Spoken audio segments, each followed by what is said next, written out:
Hello everyone, আজকে বানাবো Chinese secret veg hakka noodles. তো নুডলসগুলো প্যাকেট থেকে এখানে আমি বের করে রেখেছি। আর এখানে দেখো পেঁয়াজ, লঙ্কা, আদা, রসুন, টমেটো সব ছোট ছোট করে কিন্তু এখানে কেটে রেখে দিয়েছি। আর এবার কড়াইতে বসিয়ে দিয়েছি জল দিয়ে, কয়েক ফোঁটা তেল দিয়ে এবার দিয়ে দিলাম নুডলসগুলোকে, দিয়ে ভালো করে এবার সেদ্ধ করে নেব। তো চলো এটাকে আস্তে আস্তে ভালো করে সেদ্ধ করে নেওয়া যাক। দেখছো অনেকটাই ফুটে গেছে, প্রায় সেদ্ধ হয়েও গেছে। এবার এটাকে আমি নামিয়ে নেব। নামিয়ে দেখো জল ঝরিয়ে এখানে আমি রেখে দিয়েছি রেডি করে। আর এখানে নিয়ে নিয়েছি দেখো soya sauce, green chilli sauce, আর নিয়ে নিয়েছি কিষান টমেটো সস। তো চলো এবার কড়া বসানো যাক। এবার দেখো কড়া বসিয়ে দিয়ে খানিকটা দিয়ে দিলাম তেল, দিয়ে আদা কুচি, রসুন কুচি দিয়ে ভালো করে ভাজা করে এবার দিয়ে দিলাম এর মধ্যে টমেটো, পেঁয়াজ আর লঙ্কা কুচিগুলোকে দিয়ে কিছুক্ষণ নাড়াচাড়া করে দিয়ে দিলাম ম্যাগির মশলাটাকে। তো এবার ভালো করে দিয়ে এগুলো নাড়াচাড়া করতে থাকবো। নাড়াচাড়া করার কিছুক্ষণ পরে দিয়ে দেবো নুডলসগুলোকে। তো দেখো নুডলসটাও আমার দেওয়া কমপ্লিট হয়ে গেছে।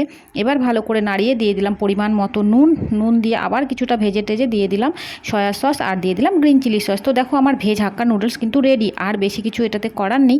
তো দেখো রেডি হয়ে গেছে। এবার আমি দেখো প্লেটে নামিয়েও নিয়েছি। আর দেখতে যতটা সুন্দর হয়েছে না, খেতেও ভীষণই টেস্টি হয়েছে। তো চলো ভিডিওটা কেমন লাগলো অবশ্যই জানিও। ভালো লাগলে চ্যানেলটিকে ফলো করো, ইউটিউব থেকে দেখলে সাবস্ক্রাইব করো। বাই।